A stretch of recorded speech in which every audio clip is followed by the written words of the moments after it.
സൂര്യനമസ്കാരം എന്ന സംഭവം യോഗശാസ്ത്രമായിട്ട് ബന്ധപ്പെട്ടാന്ന് പറയും. പക്ഷെ നമ്മൾ ഇന്ന് കാണുന്ന സൂര്യനമസ്കാരം യോഗമായിട്ട് യാതൊരു ബന്ധമില്ലാത്ത സംഭവം.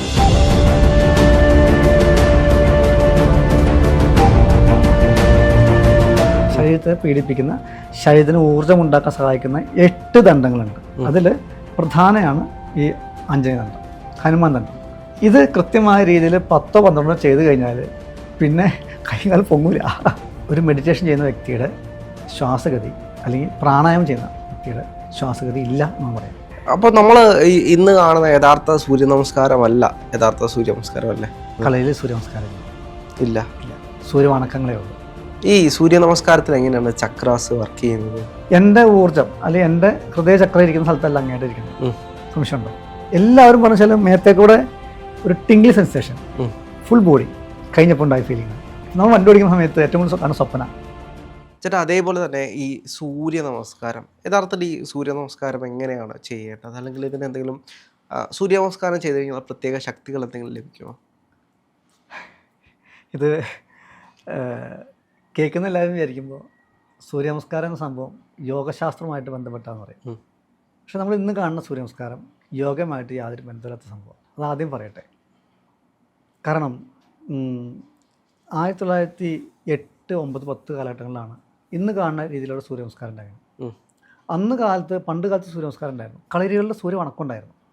അത് തന്നെ 3-4 രീതിയിൽ ചെയ്തുകൊണ്ടിരുന്നു. 3, 4, 5 രീതി ഒരുമിച്ച് കൂടുമ്പോഴാണ് സൂര്യ നമസ്കാരം ആവുന്നത്. ഇന്ന് കാണുന്ന സൂര്യ നമസ്കാരം ഈ പറഞ്ഞ പോലെ ഒരാളുണ്ടാക്കിയ ഒരു ശ്രീനിവാസ റാവോ, എനിക്ക് കൃത്യമായിട്ട് അറിയില്ല. പണ്ടുണ്ടായിരുന്നു വെച്ചാൽ വെറുതെ വെള്ളത്തിലിറങ്ങിയിട്ട് സൂര്യനെ നമസ്കരിക്കാൻ വേണ്ടി കൊടുക്കുക, സൂര്യ വണക്കം, ചന്ദ്ര വണക്കം എന്ന് പറഞ്ഞിട്ട്. ആ സാധനത്തിനെ ഇങ്ങനെ 8 ചിട്ടയാക്കി മാറ്റിക്കഴിഞ്ഞപ്പോൾ ഒരു ഫിസിക്കൽ ഫിറ്റ്നസ് ആയിരുന്നു. അതിൽ ട്വിസ്റ്റിംഗ് ഒന്നുമില്ല, ശരീരം പിരിച്ചുകൊണ്ടൊരു സംഭവമൊന്നുമില്ല, ഒക്കെ സ്ട്രെച്ചിങ് മാത്രമേ ഉള്ളൂ. അപ്പോൾ അങ്ങനെ ചെയ്ത് കഴിഞ്ഞാൽ ഒരു ബോഡിക്ക് ഉണ്ടാകുന്ന ഒരു സ്ട്രെച്ചിങ് എല്ലാം കിട്ടും, കാൽ മുതൽ തല വരെയുള്ള സാധനം കിട്ടും. ഓക്കെ. പക്ഷേ ഇതിന് നമ്മുടെ വടക്കോട്ട് പോകുമ്പോൾ കടത്തനാട് സമ്പ്രദായത്തിൻ്റെ താഴ്വേരി പോയിക്കാൽ ഒരു കഠിനയോഗമുറ എന്ന സമ്പ്രദായമുണ്ട്. അതിലാണെന്ന് പറയുന്നു അവർ ഇതിനെ രൂപീകരിച്ചിട്ട് ഒരു സൂര്യ നമസ്കാരത്തിന് ഇത്തിരി പ്രാണായാമം കൂട്ടിക്കലർത്തി അവരുടെ രീതിയാക്കിയെടുത്ത് ഒരു സാധനം ഉണ്ടാക്കി. നമ്മളിന്ന് പഠിപ്പിക്കുന്ന ആ സാധനം അതാ. ഒരു സാധാരണ വ്യക്തി, അതായത് ഒരു 10 എണ്ണം 20 എണ്ണം ചെയ്യാൻ കഴിവുള്ള സൂര്യ നമസ്കാരം ചെയ്യാനുള്ള കഴിവുള്ള വ്യക്തി ഈ പറയുന്ന രീതിയിൽ സൂര്യ നമസ്കാരം ചെയ്ത് കഴിഞ്ഞാൽ 2 എണ്ണത്തിനുള്ളിൽ ബോഡി വേർത്ത് നാശമാവും. അതിൻ്റെ ബേസിക് ഫോമിൽ ശരിക്കും നമ്മൾ പഠിപ്പിക്കേണ്ടത് 7 തലങ്ങളിലെ 7 സ്റ്റെപ്പ് ഉണ്ട് സൂര്യ നമസ്കാരത്തിന്. അതിൻ്റെ ഫസ്റ്റ് ലെവൽ തന്നെ ചെയ്യുമ്പോഴേക്കും അവർ വയ്യാണ്ടാവും. സെക്കൻഡ് ലെവൽ ചെയ്യണമെങ്കിൽ ചെയ്ത് കഴിഞ്ഞ വ്യക്തിയുടെ കപ്പാസിറ്റി ഹൈ ആയിരിക്കും. കാരണം ഒരു 1-1.5 മിനിറ്റൊക്കെ അവന് വെള്ളത്തിന് വേണ്ടി കിടക്കാൻ പറ്റും. അവർ ഇടി കൊടുത്തിട്ടുണ്ടെങ്കിൽ ആൾ ഇടി കൊണ്ടോലെ ഇരിക്കും. അപ്പോൾ അങ്ങനെ 7 ലെവലുണ്ട്. അപ്പോൾ ആദ്യത്തെ ലെവൽ വെച്ചാൽ നമ്മൾ അതിൻ്റെ സ്റ്റെപ്പ് ക്ലിയർ ചെയ്യുന്നതാണ്. ആ സ്റ്റെപ്പ് ക്ലിയർ ചെയ്യാൻ തന്നെ നമ്മുടെ അതിനകത്തൊരു സാധനമുണ്ട്, ആഞ്ജനേയ ദണ്ഡം. അതാണ് അതിൻ്റെ പ്രസക്തി പറയുന്ന കാര്യം. ഇന്ന് ആഞ്ജനേയ ദണ്ഡം ആരും ചെയ്യണില്ല. ആഞ്ജനേയ ദണ്ഡം കറക്റ്റായിട്ട് ചെയ്ത് കഴിഞ്ഞാൽ ഉണ്ടാകുന്ന ഹനുമാൻ്റെ ദണ്ഡമാണ്. ശരീരത്തെ പീഡിപ്പിക്കുന്ന, ശരീരത്തിന് ഊർജ്ജം ഉണ്ടാക്കാൻ സഹായിക്കുന്ന 8 ദണ്ഡങ്ങളുണ്ട്. 8 ദണ്ഡങ്ങളും അതിൻ്റെ പിരിവുകൾ വേറെയുണ്ട്. അതിൽ പ്രധാനമാണ് ഈ ആഞ്ജനേയ ദണ്ഡം, ഹനുമാൻ ദണ്ഡം. ഹനുമാൻ ദണ്ഡം എന്ന് പറയുന്നത് നല്ലത്. അപ്പോൾ ഈ ദണ്ഡം ഈ സൂര്യ നമസ്കാരത്തിലുണ്ട്. ഇത് കൃത്യമായ രീതിയിൽ 10 or 12 ചെയ്ത് കഴിഞ്ഞാൽ പിന്നെ കൈകാൽ പൊങ്ങൂല, അത്ര ടയേർഡാവും. അത് നമ്മൾ ശ്വാസത്തെ നിർത്തിക്കൊണ്ട് ചെയ്യുമ്പോഴോ ഒട്ടും പറ്റില്ല. അങ്ങനെ ഒരു പ്രക്രിയ നമ്മൾ ചെയ്യണം. അപ്പോൾ ഫസ്റ്റ് ലെവലിൽ അതിൻ്റെ പോസ്റ്റർ കറക്റ്റാക്കും, ഈ ആഞ്ജനേയ ദണ്ഡം കറക്റ്റാക്കും. രണ്ടാമത്തെ അളവിൽ ആഞ്ജനേയ ദണ്ഡത്തിനോടൊപ്പം തന്നെ ശ്വാസഗതിയിൽ മാറ്റം വരുത്തും. നമ്മൾ ഇൻഹേൽ എക്സലേഷൻ തന്നെയാണ്, പക്ഷെ അതിൻ്റെ അല്പം ടൂണിങ് മാറ്റം വരും. ആ ടൂണിങ് മാറ്റം വരുമ്പോൾ ബ്രെയിൻ സെൽസ് ബ്രെയിനിൻ്റെ ഈ ടൂണിങ് ഫ്രീക്വൻസി മാറ്റും. ഞാൻ നേരത്തെ പറഞ്ഞ പോലെ ബ്രെയിൻ്റെ ഫ്രീക്വൻസി പറയുന്നത് ഇങ്ങനെ ആൽഫ, ബീറ്റ, ഗാമ, തീറ്റ എന്നാണ് പറയുക. കൃത്യമായി ചെയ്ത് കഴിയുമ്പോൾ നമ്മുടെ ആൽഫ ലെവൽ നിൽക്കില്ല. ആൽഫ ലെവലിൽ നമ്മളിപ്പോൾ സ്വപ്നം കാണുന്ന അവസ്ഥയാണ്. ബീറ്റ എന്ന് പറഞ്ഞാൽ ശരിക്കും നമ്മൾ വർത്താൻ പറയുക, ശ്രദ്ധയുടെ പത്രമാണ്. ഇത് ബീറ്റയാണ്. ഹൈ ലെവലിൽ ചെയ്യുമ്പോഴേക്കാണ് തീറ്റയിലേക്ക് വരിക, ഗാമയിലേക്ക് വരിക. പക്ഷേ ഇത് ചെയ്ത് കഴിയുമ്പോൾ ഓട്ടോമാറ്റിക് ചെയ്ത് കഴിഞ്ഞ് കുറച്ച് ദിവസം കഴിഞ്ഞ് കഴിയുമ്പോൾ തീറ്റയിലേക്കും ഡെൽറ്റയിലേക്കും വരും. അതായത് ഡെൽറ്റ എന്ന് പറഞ്ഞാൽ ബ്രെയിൻ ഫ്രീക്വൻസി നള്ളാണ്. ഒരു മെഡിറ്റേഷൻ ചെയ്യുന്ന വ്യക്തിയുടെ ശ്വാസഗതി അല്ലെങ്കിൽ പ്രാണായാമം ചെയ്യുന്ന വ്യക്തിയുടെ ശ്വാസഗതി ഇല്ല എന്ന് പറയാം. അതുകൊണ്ടാണ് ഈ സിദ്ധന്മാരൊക്കെ ഭൂമിക്കടിയിൽ കിടക്കാനും വെള്ളത്തിനടിയിൽ കിടക്കുന്നതിൻ്റെ കാരണം അതാണ്. പ്രാണായാമം കൃത്യമായി ചെയ്യുന്ന വ്യക്തി പ്രാണനെ എടുക്കാൻ പറ്റി കഴിഞ്ഞാൽ പുള്ളിക്ക് എവിടെയും കിടക്കാം. എന്ന് പറഞ്ഞ പോലെ നമ്മുടെ ഈ ബ്രെയിൻ ഫ്രീക്വൻസി ശരിക്കും സീറോയിലേക്ക് പോകും. സീറോ വെച്ചാൽ ബ്രീത്തിങ് വേണമെങ്കിൽ ഇല്ല എന്ന് പറയാം. അതിനെ പറഞ്ഞു വരാൻ ഡെൽറ്റ ഫ്രീക്വൻസി ആണ്. അപ്പോൾ അത് നമ്മുടെ തുര്യാതീത അവസ്ഥ എന്ന് വേണമെങ്കിൽ പറയാം. നമ്മൾ വേണമെങ്കിൽ പറയും ഉറക്കത്തിൻ്റെ അവസ്ഥ എന്ന് പറയും. അങ്ങനെ പറയണ്ടേ. ജപത്തിൻ്റെ സാധന ചെയ്യുന്ന ജപിക്കുന്ന ആളുടെ ആ മൈന്യൂട്ട് ഫ്രീക്വൻസി ഉണ്ട്. അത് നമുക്ക് പറഞ്ഞറിയിക്കാൻ സാധിക്കില്ല. അതുകൊണ്ട് അങ്ങനെ പല പ്രാവശ്യം പറയണേ, പല രീതിയും പറയണേ. അതിലേക്ക് ടൂണപ്പ് ചെയ്യും. നിത്യേന ഒരു 5 സ്റ്റെപ്പ് കഴിഞ്ഞ വ്യക്തിയുടെ ശരിക്കും മൈൻഡ് ആ ലെവലിൽ തന്നെ നിൽക്കും. അത് പ്രവോക്കാവില്ല, ഒരു കേസിനും പ്രവോക്കാവില്ല. അത് ബെനിഫിറ്റ് വേണമെങ്കിൽ ഒത്തിരി പറയാം. ഒരു ബാധയും അവനും ബാധിക്കില്ല. നേരത്തെ പറഞ്ഞില്ലേ പ്രേതഭൂതം ബാധിക്കുമല്ലേ, ഒരു പ്രേതം അടുത്ത് വരില്ല.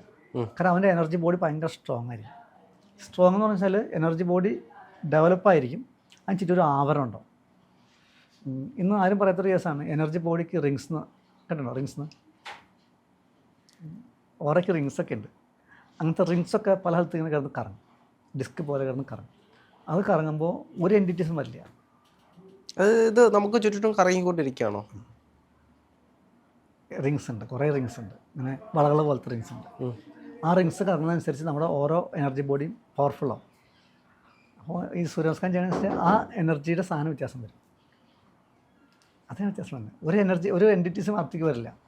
കാരണം ഔട്ടർ നമ്മുടെ ഓറ എത്ര ഉണ്ടെങ്കിൽ ഈ ഓറയുടെ ചുറ്റും നിൽക്കുന്ന ഒരു തിക്ക് ലെയർ ഫോം ചെയ്യും.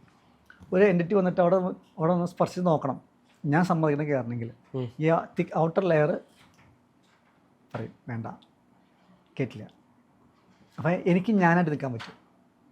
5 ലെയർ കഴിഞ്ഞാൽ പിന്നെ പറയണ്ട, ഭയങ്കര സൂപ്പർ സംഭവം. അപ്പോൾ നമ്മൾ ഇന്ന് കാണുന്ന യഥാർത്ഥ സൂര്യ നമസ്കാരമല്ല യഥാർത്ഥ സൂര്യ നമസ്കാരമല്ലേ? അങ്ങനെ പറയാൻ ഞാൻ ആളല്ല. അതൊരു കോൺട്രവേഴ്സി ആവില്ലേ. കാരണം അങ്ങനെ ജീവിക്കുന്നവർ ജീവിക്കട്ടെ. കാര്യം എല്ലാം ഉദര പ്രശ്നമാണല്ലോ. നമ്മൾ എന്നാണോ ഈ വിഷയം കളരിയിൽ വ്യത്യസ്തമായിട്ടാണോ സൂര്യ നമസ്കാരം ചെയ്യുന്നത്? കളരിയിൽ സൂര്യ നമസ്കാരം ഇല്ല. ഇല്ല, സൂര്യവണക്കങ്ങളേ ഉള്ളൂ. കളരിയിൽ കളരി വണക്കം, പൂത്ര വണക്കം, സൂര്യചന്ദ്ര വണക്കം, അതായത് ഇടപിംഗള നാഡികളുടെ വണക്കം, നാഗവണക്കം, സുഷ്മ്ന നാഡി വണക്കം, സൂര്യചന്ദ്ര നേരത്തെ പറഞ്ഞല്ലോ, അഷ്ടദിക് പാലകര വണക്കം, ഇങ്ങനെയൊക്കെയാണ് വണക്കങ്ങൾ പോകുന്നത്. ഇത് സൂര്യ നമസ്കാരമൊക്കെ അങ്ങനെ ആ ഫിസിക്കൽ ഫോമാണ് ഇന്നെല്ലാം ചെയ്യുന്നത്. അത് ചെയ്ത് കഴിഞ്ഞാൽ നമുക്ക് പ്രത്യേകമായിട്ടുള്ള ശക്തി ഉണർവുകളെല്ലാം ലഭിക്കുമോ? രീതിയിൽ ചെയ്യുന്ന രീതിയിൽ ചെയ്തിട്ട് ഒരു ഗുണം ഉണ്ടാവില്ല. ഞാൻ കഴിഞ്ഞ ദിവസം ക്യാമ്പ് വെച്ചിട്ടുണ്ടായിരുന്നു, 18-ാം തീയതി. 2 ദിവസം ചെയ്തപ്പോൾ ഒരാൾ പറഞ്ഞ റിപ്ലൈ ആണ്. എനിക്ക് ഇത് ചെയ്യാൻ താല്പര്യത്തിൻ്റെ വരില്ല. 2 ദിവസം കൊണ്ട് ശരീരം ചുരുങ്ങിപ്പോയി. പുള്ളി പറഞ്ഞല്ല, പുള്ളി സുഹൃത്തുക്കൾ ചോദിച്ച ഡയലോഗാണ്. 2 ദിവസം കൊണ്ട് എന്താ ശരീരം ചൊട്ടിപ്പോയെന്ന്. ശരീരം ക്ഷീണിക്കുകയാണോ ചെയ്തത്? ശരീരം ക്ഷീണിക്കല്ല, ശരീരം ആ കോറിലേക്ക് മാറും. എൻ്റെ ഒരു മാംസം ഇവിടെ തൂങ്ങി കിടക്കുന്നുണ്ടെങ്കിൽ ഉണ്ടോ, തൂങ്ങല്ല, തൂങ്ങി കിടക്കുന്നുണ്ടെങ്കിൽ ആ തൂങ്ങിയതിനൊക്കെ വലിക്കും പുള്ളിങ്ങനെ. എന്നാൽ എവിടെ ചിരിക്കണോ അവിടെ ചിരിക്കാൻ വരണം. ഇങ്ങനെ ബലം പിടിച്ചിരിക്കലല്ല, ബലം എവിടെയുണ്ടോ അവിടെ ബലമുണ്ട്. എന്നാൽ അവിടെ സോഫ്റ്റ് ഉണ്ടോ അവിടെ സോഫ്റ്റ് ഉണ്ട്. ഇത് രണ്ടും വരണം. അതെ. പുള്ളി പറഞ്ഞാൽ പുള്ളി ഇത്ര ദിവസമായിട്ട് മറ്റേ പ്രാണായാമത്തിന് മിക്സ് ചെയ്യലാന്ന് പറഞ്ഞു. പ്രാണായാമത്തിലല്ല, ബ്രീത്തിങ് പാറ്റേൺസിന് മിക്സ് ചെയ്യലാന്ന് പറഞ്ഞു. എന്നിട്ട് തന്നെ പുള്ളിക്ക് മെയിൻറ്റെയിൻ ചെയ്യാൻ പറ്റില്ല.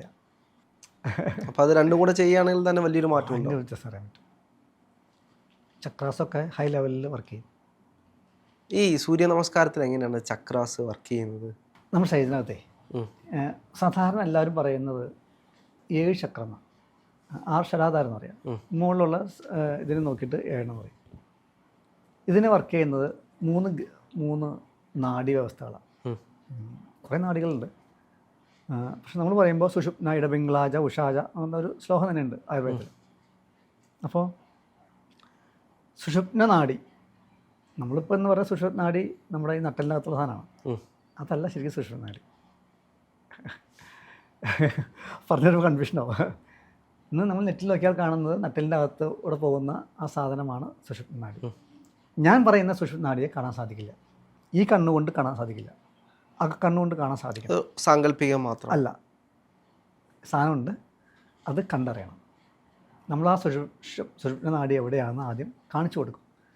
അത് കാണിച്ചു കൊടുക്കാന്ന് വെച്ചാൽ നമ്മുടെ കൈകളിൽ ഊർജ്ജം എടുത്ത് അവരെ ഫീൽ ചെയ്യിപ്പിക്കുകയാണ് ചെയ്യുക. അപ്പോൾ എൻ്റെ ഊർജ്ജം അല്ലെങ്കിൽ എൻ്റെ ഹൃദയചക്രം ഇരിക്കുന്ന സ്ഥലത്തല്ല അങ്ങോട്ട് ഇരിക്കുന്നത്. സംശയമുണ്ടോ? ഇല്ല, ഓരോരുത്തർക്കും വ്യത്യസ്തമായിരിക്കും. കണ്ണൊക്കെ ഇരിക്കുന്നത് ഇവിടെ തന്നെയാണ്, മുഖത്തിൻ്റെ ഇന്ന ഭാഗത്താണ് കണ്ണിരിക്കുന്നത്.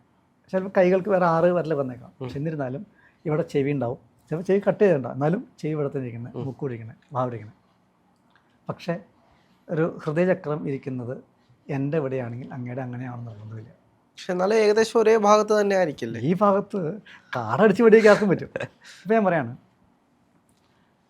ഹൃദയത്തിൽ നിങ്ങൾ ഹൃദയചക്രം ശ്രദ്ധിക്കാൻ പറഞ്ഞു നോക്കട്ടെ. നിങ്ങൾ എവിടെയും നോക്കുകയുള്ളൂ, ആ പോയിന്റിലേക്ക് അറിയണം. ഹൃദയചക്രം എവിടെയാണെന്ന്, ആ ബട്ടൺസ് എവിടെയാണെന്ന് അറിയണം. വേണ്ടേ? എൻ്റെ ബട്ടൺസ് ഇവിടെ നിന്നല്ല, എൻ്റെ ബട്ടൺസ് ഇവിടെ തന്നെയാണ്. മനസ്സിലാവുണ്ടോ? ആ ബട്ടൺസിൽ നോക്കിയാലാണ് സങ്കല്പമല്ലാണ്ടിരിക്കുള്ളൂ. അപ്പം ഞാൻ എൻ്റെ ബട്ടൺസ് ഇവിടെ എങ്ങാനും ആണെന്ന് ചിന്തിച്ചത് എന്താ? അത് സങ്കല്പമല്ല. നമുക്കവിടെ ഒരു യാഥാർത്ഥ്യം വേണം. എൻ്റെ മൂലാധാരം ഇരിക്കുന്നത് ഇന്ന സ്ഥലത്താണെന്ന് അറിയണം. അപ്പം നമ്മൾ ആദ്യം ആദ്യത്തെ ഒരു 4-5 മണിക്കൂർ അത് കാണിച്ചു കൊടുക്കലാണ്. മൂലാധാരം ഇരിക്കുന്ന സ്ഥലം എവിടെയാണ്, എൻ്റെ മൂലാധാരം അതിനെ മനസ്സിലാക്കും, അതിൻ്റെ ഫീലിംഗ് ഉണ്ടാക്കും, അതിനെ അനുഭവിപ്പിക്കും. അവർക്ക് ചിലർക്ക് ചൂടുണ്ടാവും, തരിപ്പുകളുണ്ടാവും, ചിലർക്ക് ഇങ്ങനെ ബോഡി എലിവേറ്റ് ചെയ്ത് ഫീൽ ചെയ്യും, ചിലർക്കിങ്ങനെ എന്താ പറയുക അവിടെ അവയവം ഇല്ല, മീൻസ് നമ്മുടെ ഈ കാലിൻ്റെ ഭാഗത്തുനിന്ന് കാലില്ലാത്ത ഫീൽ ചെയ്യുക. അങ്ങനെയൊക്കെ കുറേ ഒത്തിരി ഓരോ രീതിയാണ് ഫീൽ ചെയ്യുന്നത്. അതിനുശേഷം സ്വാദിഷ്ഠാനം എങ്ങനെ ഇരിക്കുന്നത് ഒന്ന് ഫീൽ ചെയ്യിപ്പിക്കും, മണിപ്പൂരം. ചിലർക്ക് ഇതൊക്കെ ഈ അനാഹതം, ഈ ഹാർട്ട് ചക്രം എന്ന സാധനമൊന്നും ഒരെണ്ണമല്ല, പലതാണ്.